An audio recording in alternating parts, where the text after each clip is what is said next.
Today, November the 8th, 1993, and Everett Bubba Watford has come to the museum to tell us about his early memories of Anna Maria Island. Bubba? My early experience of coming here was on the boat with my mother from St. Petersburg, probably 3 years old or 4. And I used to spend most of the summer with my Aunt Jeannie and her 3 sons, Johnny, Dick, and Jack Whitehead. And fishing was our main occupation. Fishing and scallops. We get plenty of scallops right down the corner where Rotten Rouse is. You know what that is? Yeah. Well, that was our scallop ground, right down there in the woods. Say 8, 9, 10 years old, the water would be up to here, and you could look down in that bayou out there, just like looking into an aquarium in your living room. That's how clear and pretty that water was right out there. Now it's muddy. Hate to say that. But then the 3 of my cousins and myself, they'd all have plenty of our spending money catching bait. And we had an old skip that we closed the top and drilled holes in the bottom, and it would fill up with water. We'd catch pinfish all day. We'd get tired of fishing the pinfish. We'd swim a while as a platform down on the stuff. That was known to everybody here as a dock and not the city pier back in those days.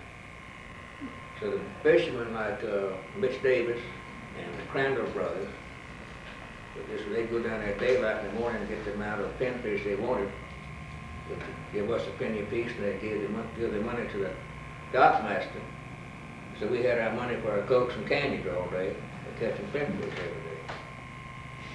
Then, Could you tell us what year this was now? Or? I would say 1924, well, 24 to 30, probably in there. Mm-hmm. And another thing I remember, the Moore's Fish House, the Moore's Restaurant, advertised that they had stone crabs since 1924, and I remember seeing Mr. Moore in his rowboat getting stone crabs with his traps right out that way, right north of the city pier.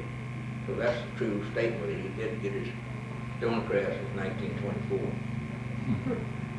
The Moores lived right here, right around the corner up here. There was a filling station's house down there, where the Moores lived.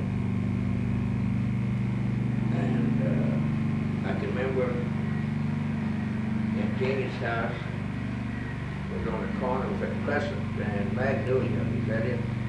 This is Crescent. Magnolia. Used to be shad back in those days. Yes. Janie, what was her last name? Janie Whitehead. And Janie Whitehead, the mother of my 3 cousins here. She was the postmaster here for 50 years, I guess. You have a picture of her last little one was right there. That was her last house right down there, that greenhouse. That's where she lived. In her post office, a little house built right beside it. She'd step out of her side door there and step out in the post office. Last I saw that house, it was moved across the street. I don't know where it's still over there. You mean the post office was right by her house there? Yeah, right by the house. So last time I saw it, it moved across the street over there. Well, Michael Luddy told me that was the same house that he had over here. But the original post office was in a great big old yellow building in the corner of Crescent and Spring, I believe. They lived in the house behind it. You walk out of the back door of their house, 2 big old water tanks. I can remember that. I know I couldn't have been over 4 or 5 years old then. And a whole row of guava trees, just solid. From her house up to where you go in the back door to the post office. And that was a great big, like a general store. I can remember seeing big old long pipes, water pipes. 6-inch, 8-inch pipe, about 8 inch. And the waterworks is right behind this house right here.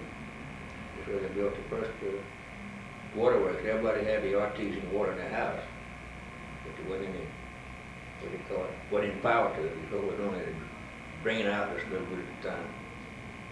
I think then they had water tanks right beside the house. The water would run off water tanks off the house in the water tanks, and that was water, and that was our drinking water. If you didn't like the artesian water. Yeah.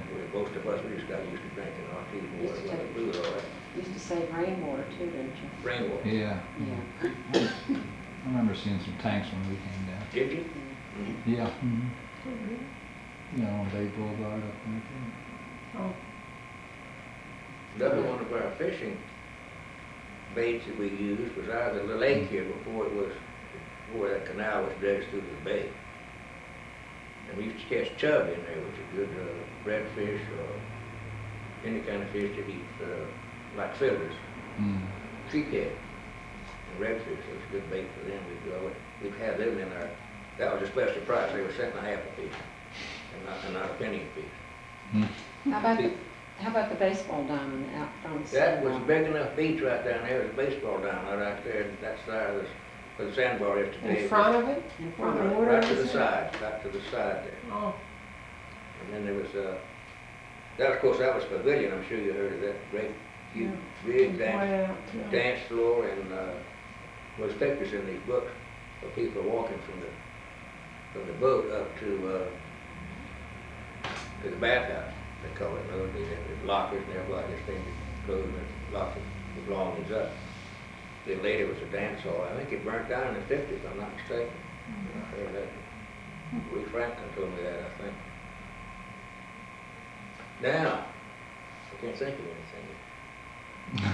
Well, you spent your summers here, was that it? Most of the summer, was when I would come on the boat, say I was between 8 and 10 years old, and I stayed with my Aunt Jenny for 2 weeks or so.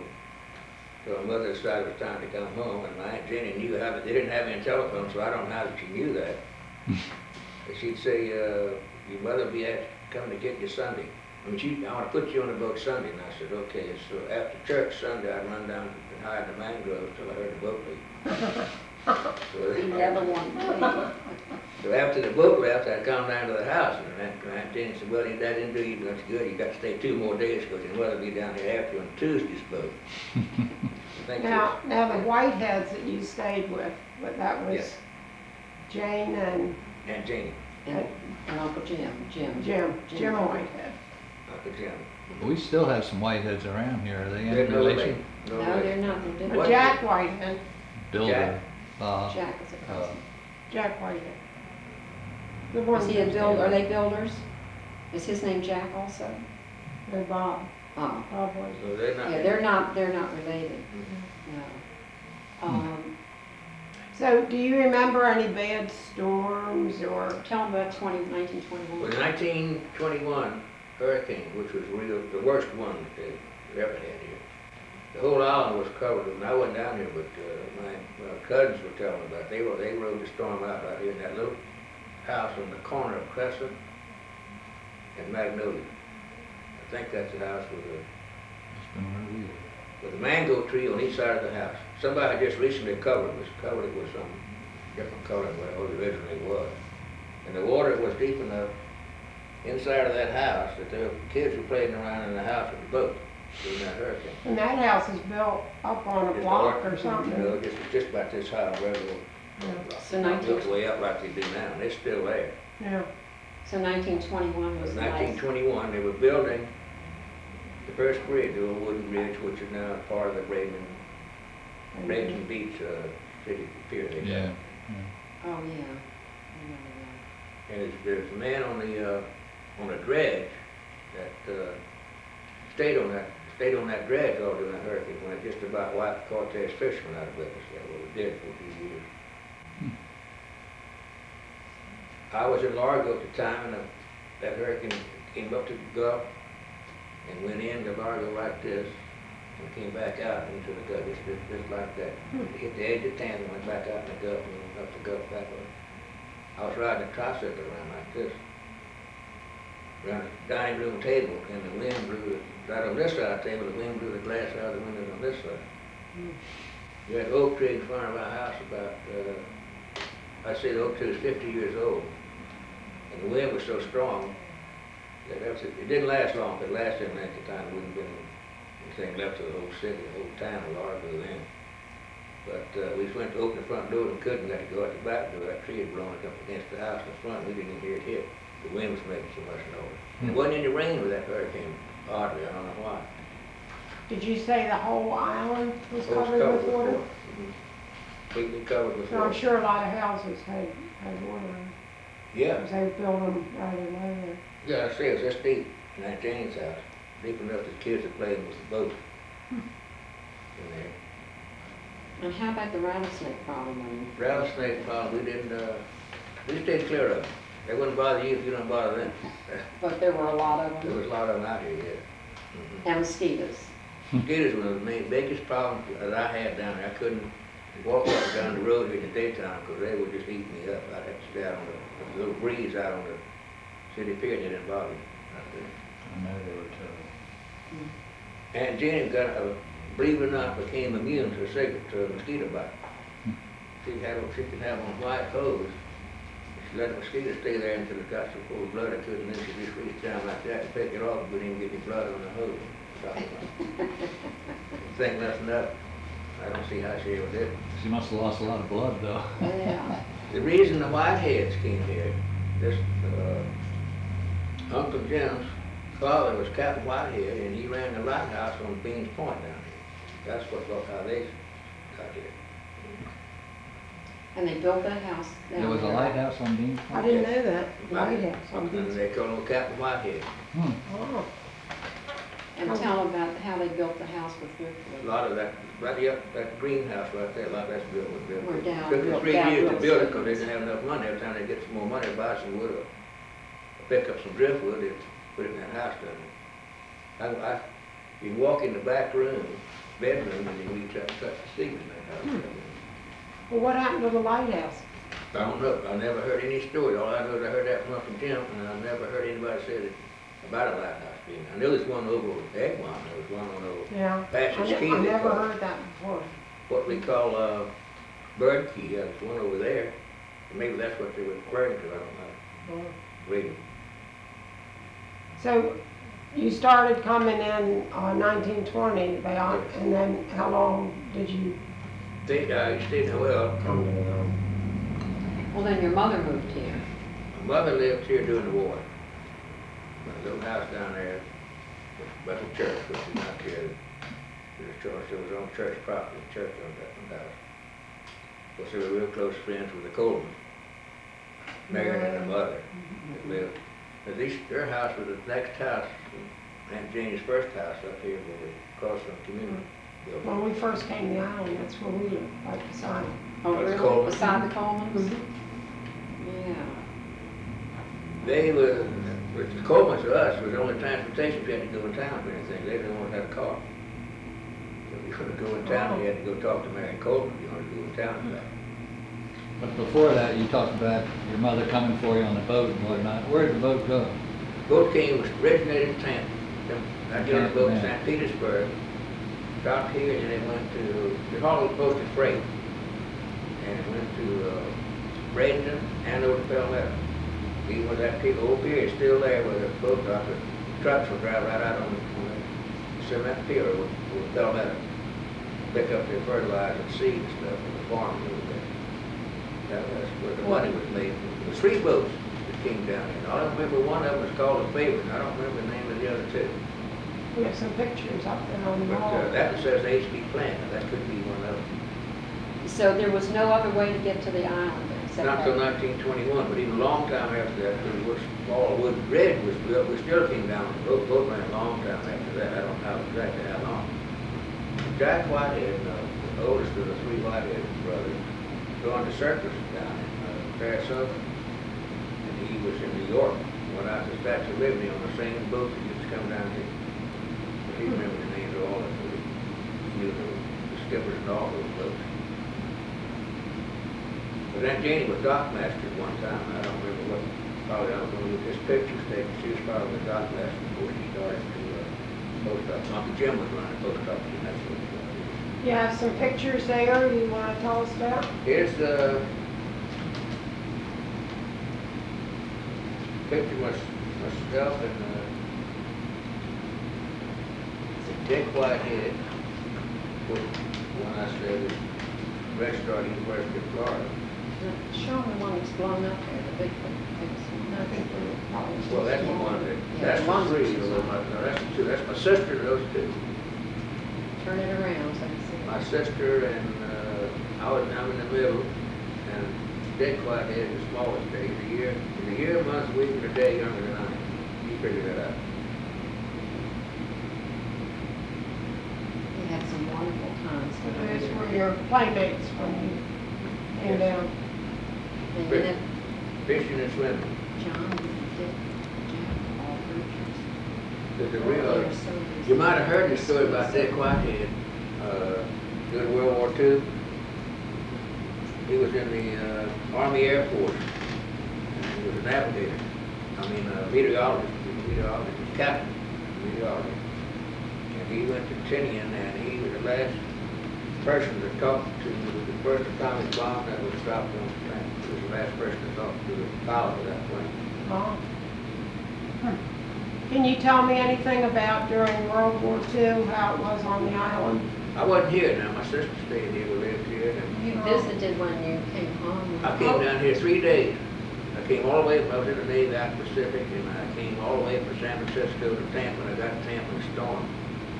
And all the telephone poles were blown down between here, across the road between here and Tampa, and I don't know, I had to wait in Florida for a couple of days, and one of my aunts brought me down here, and I got to stay 3 days before I had to go all back to San Francisco on a train. It was a 5-day trip to get back out to the Pacific. Well, how about, wasn't there some Army personnel stationed around Army here? personnel was stationed out by Beans Point.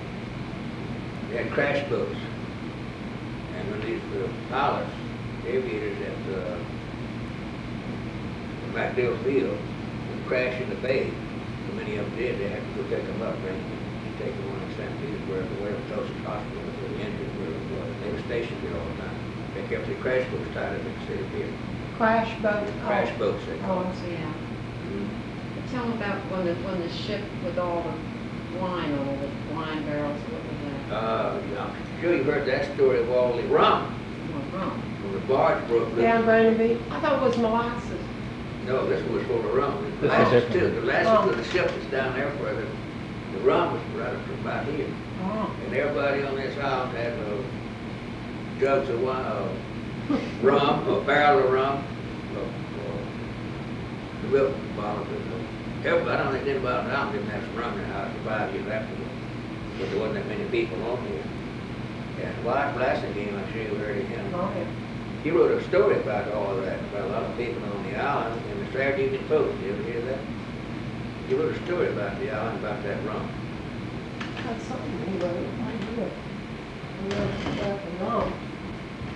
Now, this is Murder on Sanctity Key. But, Oh, he wrote that too? yeah, well, I think that's on there. Yeah. No, I didn't see a story about the rum. You didn't see that story? Mm-mm. I can zoom in on this picture if you want to. Okay. Do you have any other larger pictures to? Do you know He small does, ones? they're all so small, I don't think Yeah. you get to see them. Yeah, the rabbit, I man. can zoom in pretty Oh, close. but that's, That was killed because right in that's front of just that so. house, that Dodge Ridley right down there, where that snake was killed. When I lived next door to Marion Coleman, she killed a 6-foot rattlesnake and nailed it up on the tree. Oh, my God. They did what? Nailed it up on the tree. That's what this, Clyde Phelps. Oh, yeah. Phelps Nursery. Phelps Nursery. Held this one up like, just about that time, that picture I couldn't find. You get, that picture I couldn't find. My niece got it somewhere and I could never find it. Remember the time the alligator chased him up a tree? Chased who up a tree? Clyde. Clyde. There was a little, what Roe Welsh calls a lagoon in back of Roser Church and right Yeah, that's along it. back That's what there. we call that Lake Vista. Yeah. Lake Vista. And there were 2 alligators lived in there. Right. And so Right. Clyde, had the nursery across the street, and he was walking over across the street to do something, and this alligator chased him, and he went up a tree. And he sat up in this tree and hollered for help for half the day Oh, before my anybody, goodness. they finally had to shoot the alligator. For heaven's sake. So what else you got there? This picture here is of Dick Whitehead, which was a captain in the Army Air Force, meteorologist for the too. And that wagon he's sitting in is what his older brother, people, when the boat was docked, they put their suitcase in this wagon and drove them up to the hotel. Oh, which was at where, at the end of There's Pine? one hotel was right down at that end. And there was one right up here, right across the street from the post office, was another hotel. Big wooden hotel. It had a pond in it, which had alligators in it. Oh, And that's when you had all the coconut palms flying. There wasn't nobody had planted any, these Australian pines, which are taken over the island now. Wasn't anything when they were palm trees. That's why it was so hot. oh, up and down Pine Avenue. There was Coconut palms were On both sides. both sides of the road. Mhm. That's Dr. You remember? That's Dr. Whitaker. It wrote this book. Oh, yeah. That wrote that book over there. That's just taken during the war, that picture was. She was a very good friend of his sister. Mm-hmm. And her brother, Steve Raymond, was he was an aide to MacArthur. World War II started. He got captured was in the Bataan Death March and spent the whole 4 years of the war in Japanese prison camp. Did he really? No, I never knew that. That was Steve Raymond. Steve. Is that the one we called Shook? That's And your that was father. Doc's father. Yeah, that was his father. Sure. Chuck was his father. Uh-huh. Steve was mine. Of course, when I was down here, there was 3 days. I was down at the Julie Adams and Miss Hackney's Anchorage. I think they call it the Anchorage down there on the It corner. was. Yeah. I was in there, and he wouldn't go in the place where they sell beer. But he stood outside, and somebody says, I'm sure Suge out there wants to talk to you, because he wanted to find out something about Steve. And, of course, I don't mind saying this now, it's a long time ago, and I went out and told him, I said, I just came from the Philippines. And I said, we're making up a convoy there to go into Japan. I said, but to make it better than that, Dick was down here last week telling that Janie he was going as soon as before he got back. He wouldn't be gone too long before he got back to war was over. The war would be The over. war would be over, yeah. Because he knew about It was the true, atomic it happened. bomb. It happened just that way.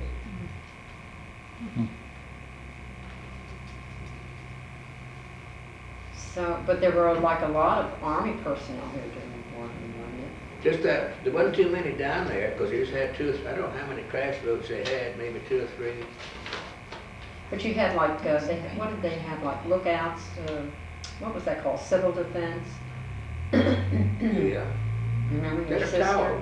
They had a tower right up here. Of course, all the street lights, if there was any here, were blacked out, all painted black. In your cars, you had your front headlights were painted black halfway across. So just a bit of a light shone down in front of you, you couldn't see that. I think that you can imagine how easy you could see. The submarine is out there, and there's a boat between it, and you had a light here, it would be setting duck target if there's a light was right between the lights. They never spotted any submarines, did they? Here on the east, right on the east coast. Any mines float in or anything like that? None I know of. But on the east coast they had plenty of them. Yeah.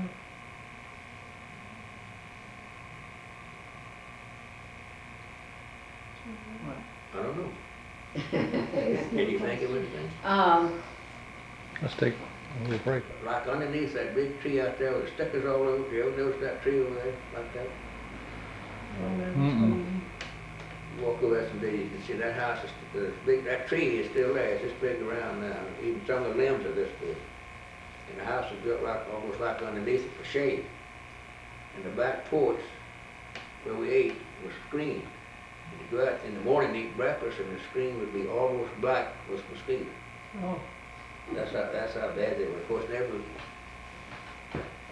between every block, they had a ditch, a drainage ditch dug down, and they pour oil on top of that to get the mosquitoes down a little bit. But when I first came down here, they had a sprayer that came around every night about 9:30. mhm. You probably remember all that. Yeah. They also had airplanes that went over every once in a Did while. they? Mhm.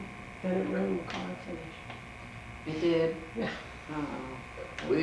The 3 of my cousin and son, and we'd stay out on the city pier and fish. We got tired of fishing, and we'd swim a while, and we had ladders built on a platform down there. Had a dive board built underneath that springboard and everything, right out there.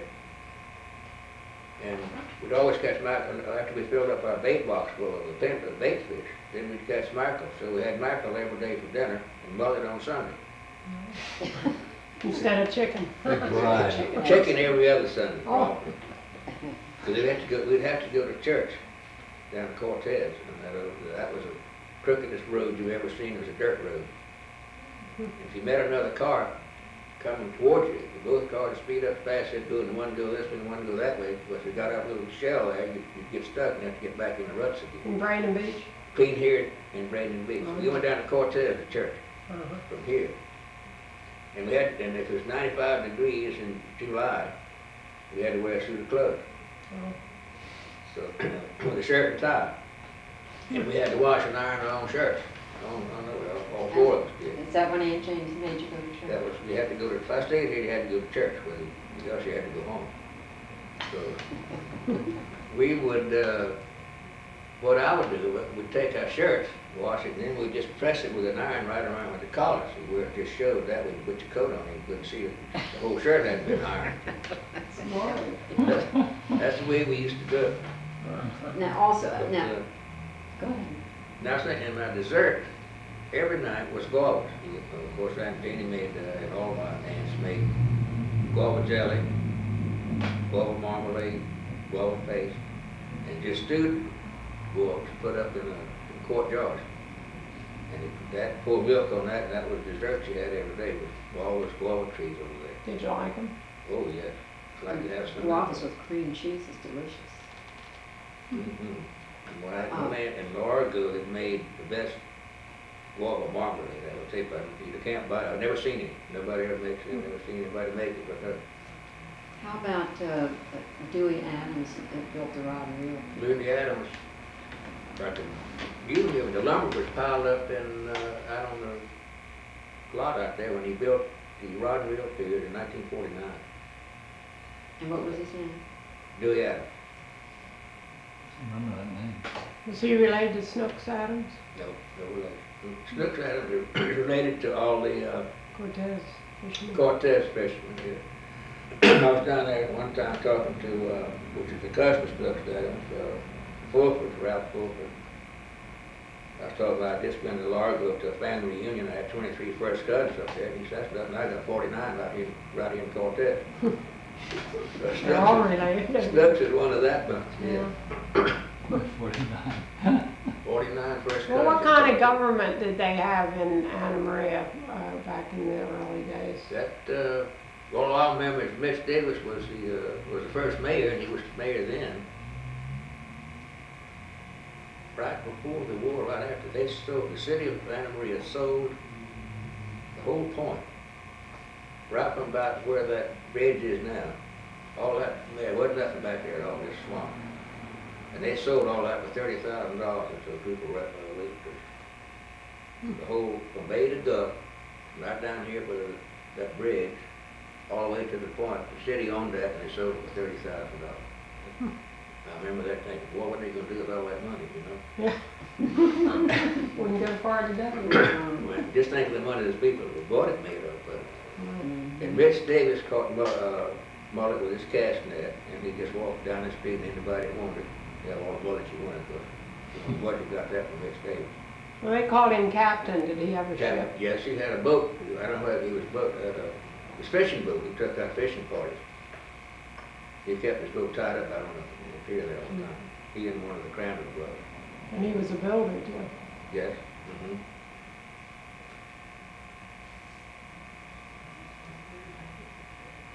I don't know.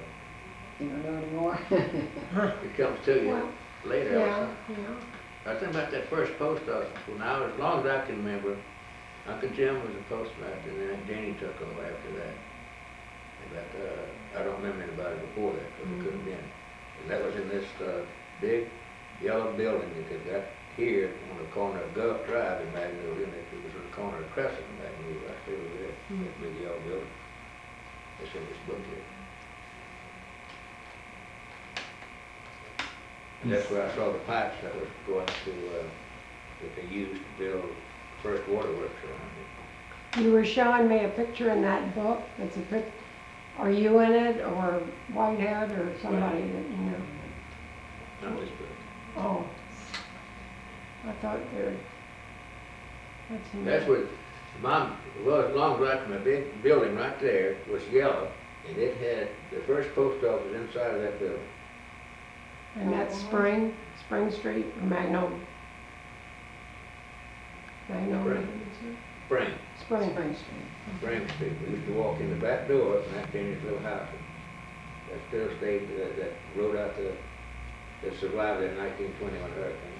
Mhm. So in spite of the fact we lived up north all the time, I think his heart's always been in Amarillo. Yeah. Yeah. I made a big mistake. I retired 12 years ago, and we should have came here, should have come on down here then. Where Now were it'd you? been time to Maryland. Maryland? Maryland. And now it'd been time to go back home. Oh, that's Now right, it's you too told late. me. Tacoma Pike? Tacoma Park, they're from Tacoma Tacoma Park. No, I'm from Baltimore. But you lived in Tacoma Park. Yeah. Yeah, that's right next to us, we're Silver Spring. Oh, we lived there too. Yeah, did you whereabouts? It was actually Wheaton. Wheaton? Yeah, it was out Veers Mill Road Veers somewhere, Mill? but Oh, I my can't goodness remember. gracious. Well, that's the road. Yes. I know all Oh, about yeah, that. I know where it is. Beers Mill, Randolph Road. Yeah, That way, yeah. yeah. Yeah, That's why we moved to Florida, because we were living in Beers Mill Now, Carolyn, didn't you write for the Island? Yes. One time you wrote for almost I 20 can't- years. Did you? I guess you could. I used to read everything you put in there. Yeah. Well, thank you very We much. learned about Bob. everything, well, I think without a thing for a day, though. Yeah, Just well, little things come to me. yeah. Uh, Well, you've given us quite a bit of information.